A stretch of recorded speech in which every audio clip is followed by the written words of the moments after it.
forest. Tread lightly. No End House by Bryan Russell.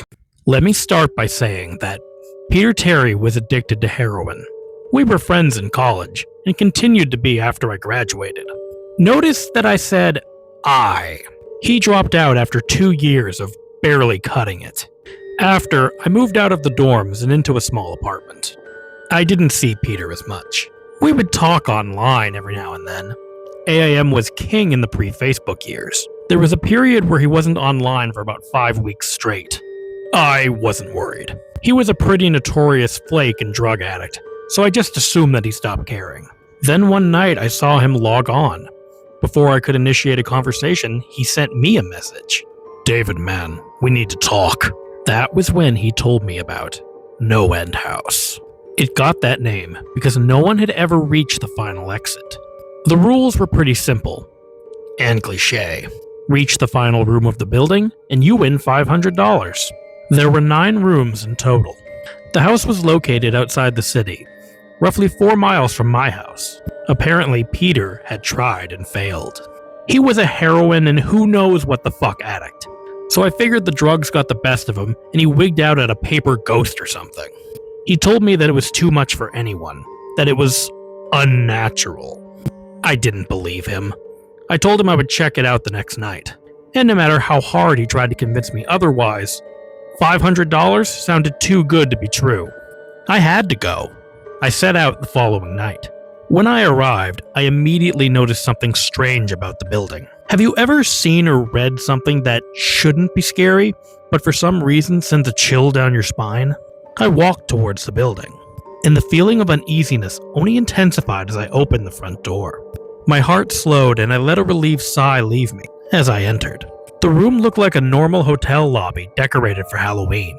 A sign was posted in place of a worker. It read, "Room 1 this way, 8 more to follow. Reach the end and you win."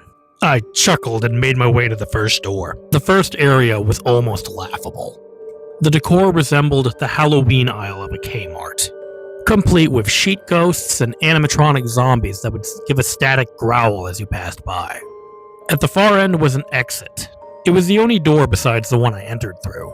I brushed through the fake spider webs and headed for the second room. I was greeted by fog as I opened the door to room 2. The room definitely upped the ante in terms of technology. Not only was there a fog machine, but a bat hung from the ceiling and flew in a circle. Scary. They seemed to have a Halloween soundtrack. The one that you would find in a 99-cent store on a loop. I didn't see a stereo, but I guess they must have had a PA system.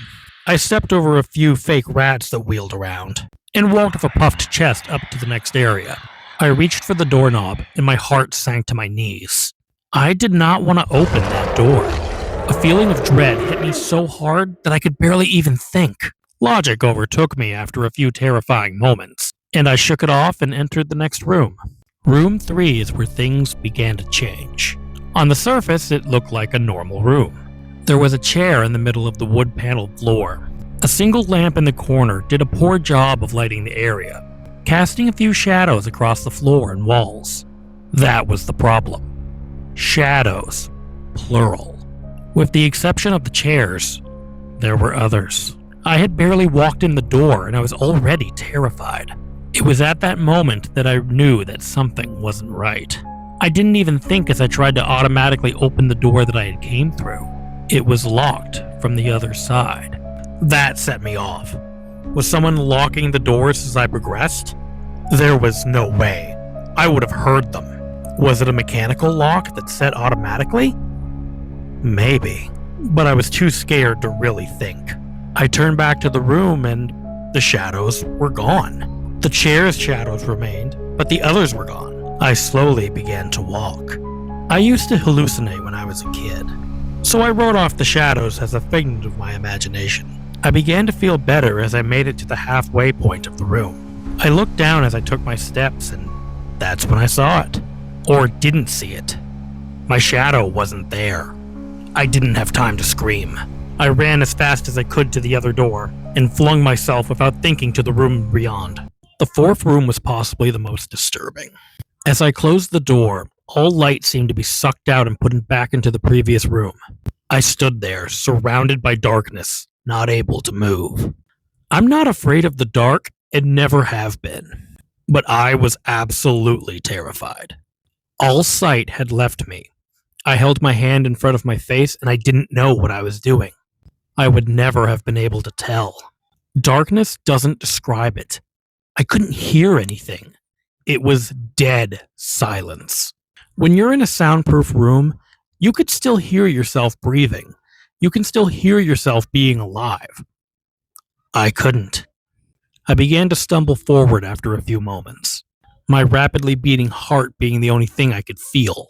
There was no door in sight. I wasn't sure there was one this time.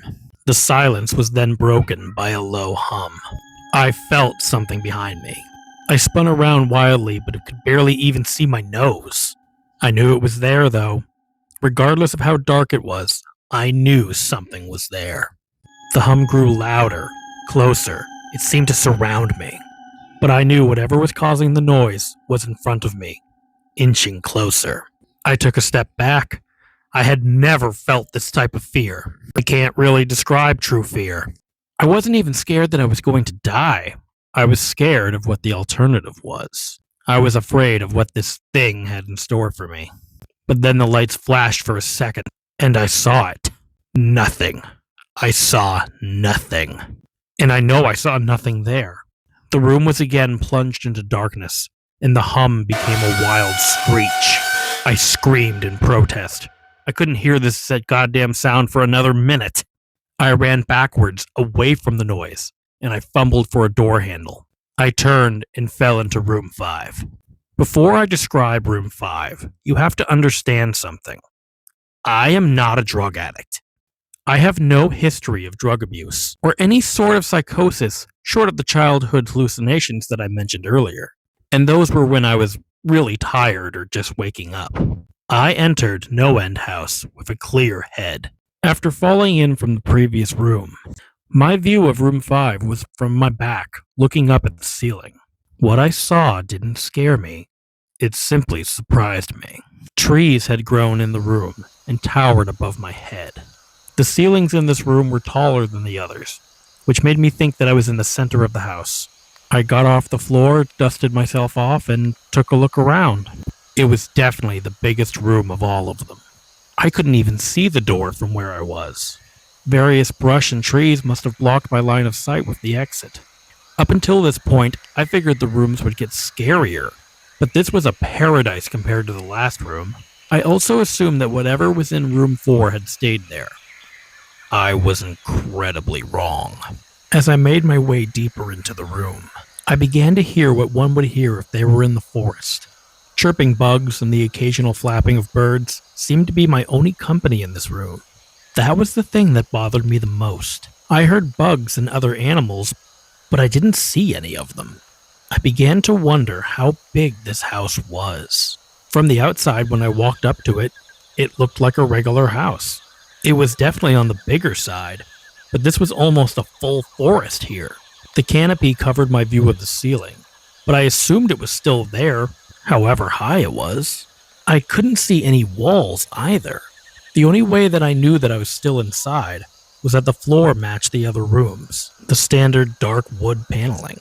I kept walking, hoping that the next tree that I passed would reveal the door.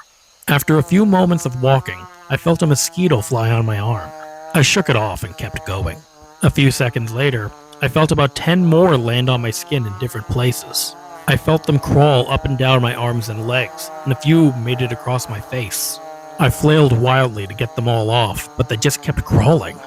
I looked down and let out a muffled scream. More of a whimper, to be honest. I didn't see a single bug.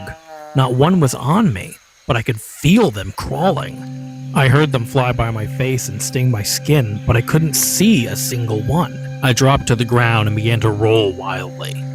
I was desperate. I hated bugs, especially ones that you couldn't see or touch. But these bugs could touch me, and they were everywhere. I began to crawl.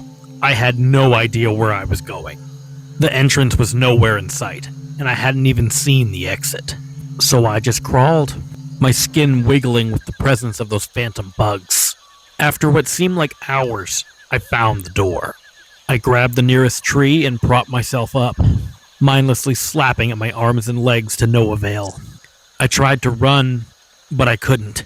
My body was exhausted from crawling and dealing with whatever was on me. I took a few shaky steps towards the door, grabbing each tree on the way for support. It was only a few feet away when I heard it. The low hum from before. It was coming from the next room, and it was deeper. I could almost feel it inside my body, like when you stand next to an amp at a concert. The feelings of the bugs lessened on me as the hum grew louder. As I placed my hand on the doorknob, the bugs were completely gone. But I still couldn't bring myself to turn the knob. I knew that if I let go, the bugs would return, and there was no way I could make it back to room 4. I just stood there, my head pressed against the door marked 6, and my hand shakily grasping the knob. The hum was so loud, I couldn't even hear myself pretend to think. There was nothing I could do but move on. Room 6 was next, and room 6 was hell. I closed the door behind me, my eyes shut and my ears ringing. The hum was surrounding me. As the door clicked into place, the hum was gone. I opened my eyes in surprise, and the door I had shut was also gone. It was just a wall now. I looked around in shock. The room was identical to room 3, the same chair and lamp, but with the correct amount of shadows this time. The only real difference was that there was no exit door, and the one I came through was gone. As I've said before, I've had no issues in terms of mental instability, but in that moment, I fell into what I now know is insanity. I didn't scream. I didn't make a sound. At first, I scratched softly. The wall was tough, but I knew the door was there, somewhere. I just knew it was. I scratched at the wall where the doorknob was. I clawed at the wall frantically with both hands, my nails being filed down to the skin against the wood. I fell silently to my knees. The only sound in the room was the incessant scratching against the wall. It was there. The door was there. I knew it was just there. If I could just get past this wall. Are you alright? I jumped off the ground and spun in one motion. I leaned against the wall behind me, and I saw what it was that spoke to me. To this day, I regret ever turning around. There was a little girl. She was wearing a soft white dress that went down to her ankles. She had long blonde hair to the middle of her back, white skin and blue eyes. She was the most frightening thing I had ever seen. And I know that nothing in my life will ever be as unnerving as what I saw in her. While looking at her, I saw something else. Where she stood, I saw what looked like a man's body, but larger than normal and covered in hair. He was naked from head to toe, but his head was not human, and his feet were hooves. It wasn't the devil, but at that moment, it might as well have been. The form had the head of a ram and the snout of a wolf. It was horrifying, and it was synonymous with the little girl in front of me. They were the same form. I can't really describe it, but I saw them at the same time. They shared the same spot in that room. It was like looking into two different dimensions. When I saw the girl, I saw the form. And when I saw the form, I saw the girl. I couldn't speak. I could barely even see. My mind was revolting against what it was attempting to process. I had been scared in my life, and I had never been so scared as when I was in the 4th room. But that all was before room 6. I stood staring at whatever it was that spoke to me. There was no exit. I was trapped here with it. And then it spoke again. David, you should have listened. When it spoke, I heard the words of the little girl, but the other form spoke in my mind in a voice I won't attempt to describe. There was no other sound.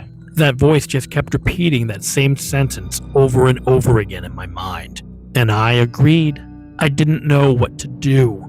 I was slipping into madness, yet I couldn't take my eyes off of what was in front of me. I dropped to the floor. I thought I had passed out, but the room wouldn't let me. I just wanted it to end. I was on my side, eyes wide open, and the form staring down at me. Scurrying across the floor in front of me was one of the battery-powered rats from the second room. The house was toying with me. But for some reason, seeing that rat pulled my mind back from whatever depths it was headed, and I looked around the room. I was getting out of there. I was determined to get out of that house and live and never think about this place again. I knew this room was hell, and I wasn't ready to take up residency. At first, it was just my eyes that moved. I searched the walls for any kind of opening. The room wasn't that big, so it didn't take long to soak up the entire layout. The demon still taunted me, the voice growing louder as the form stayed rooted where it stood. I placed my hand on the floor, lifted myself up to all fours, and turned to scan the wall behind me. Then I saw something that I couldn't believe. The form was now at my back, whispering in my mind that I should not have come. I felt its breath on the back of my neck, but I refused to turn around.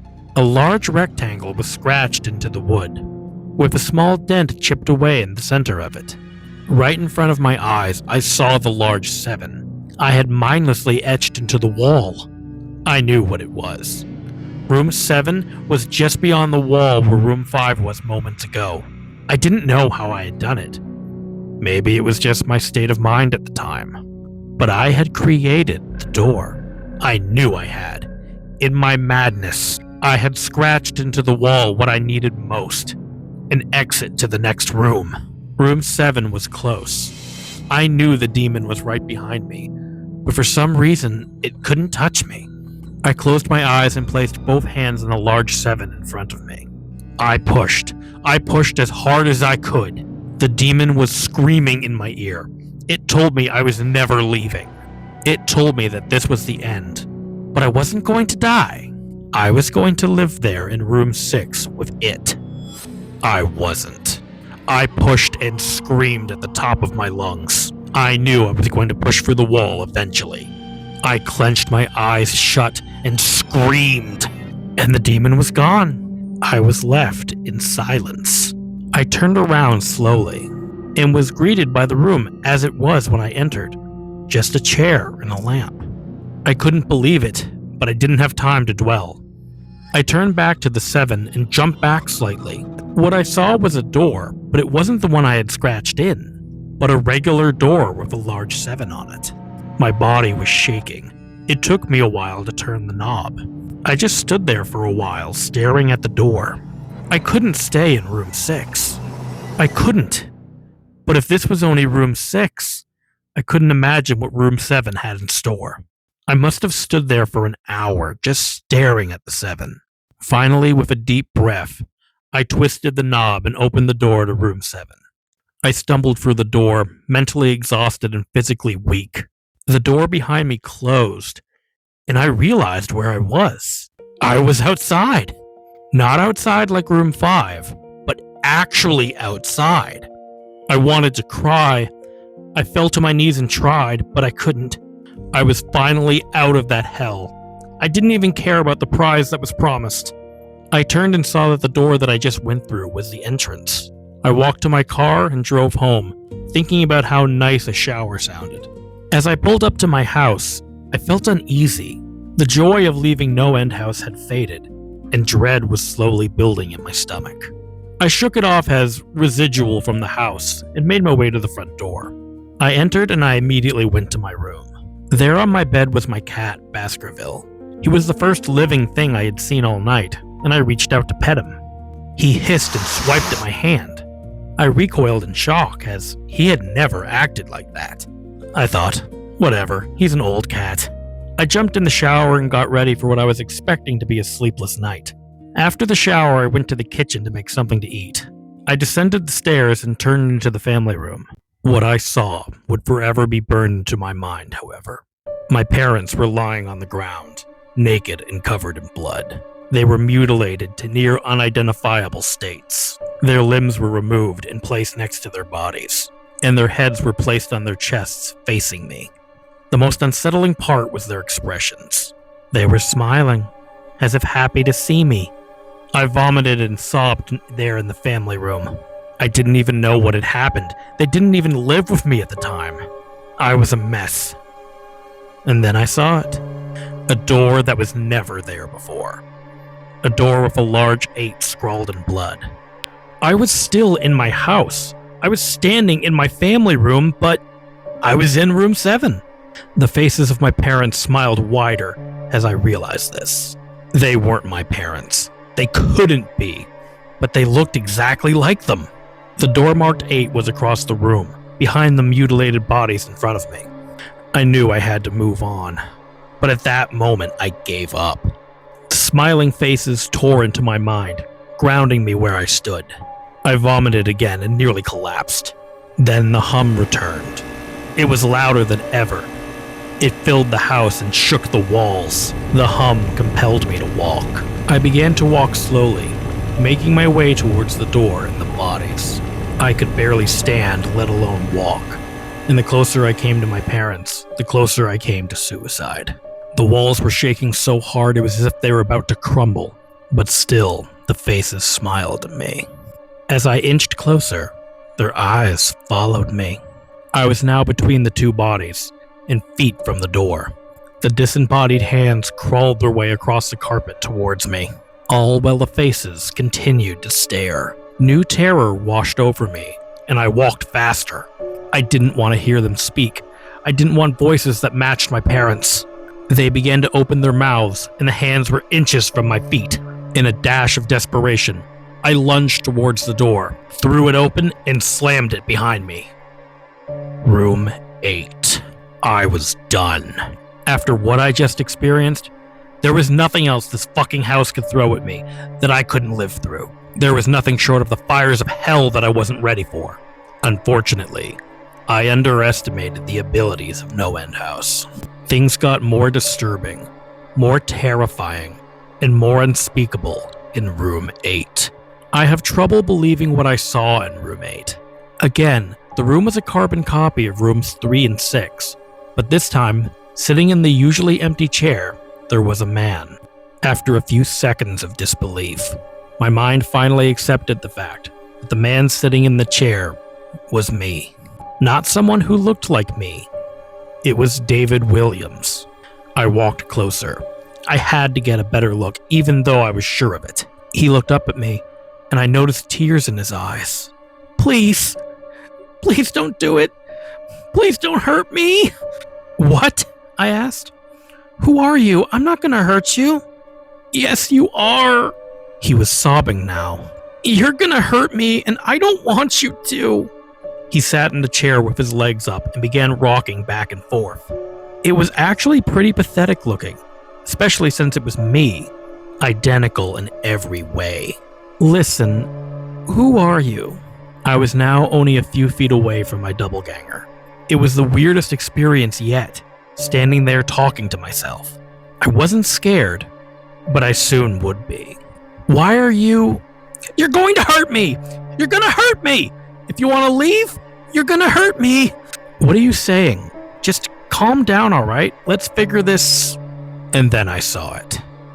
The David sitting down was wearing the same clothes as me, except for a small red patch on his shirt, embroidered with the number 9.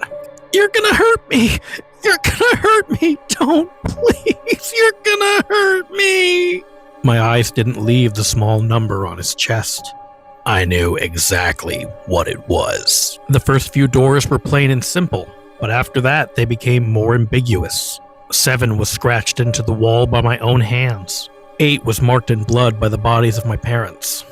But 9, this number, was a person. A living person. And worse still, it was someone who looked exactly like me. David?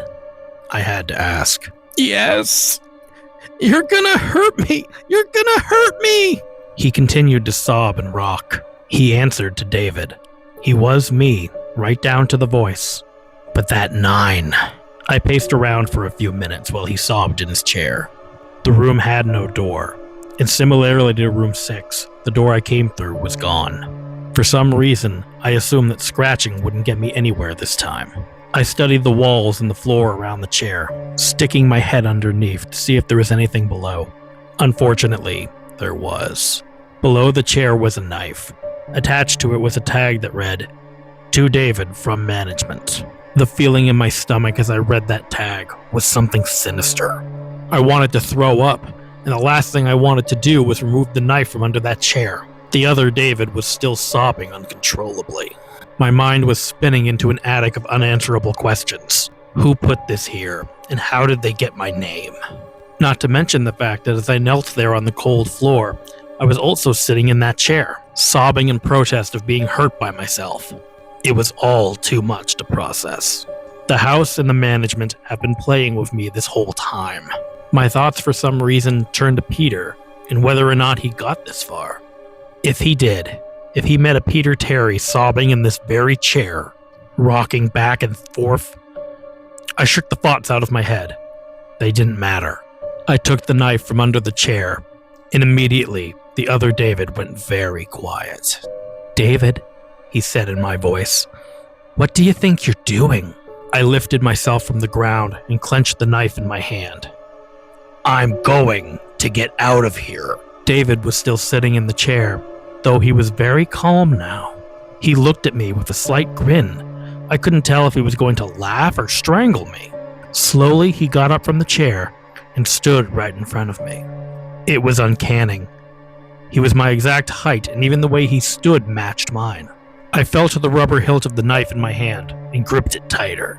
I didn't know what I was planning on doing with it, but I had a feeling I was going to need it. "Now." His voice was slightly deeper than my own. "I'm going to hurt you.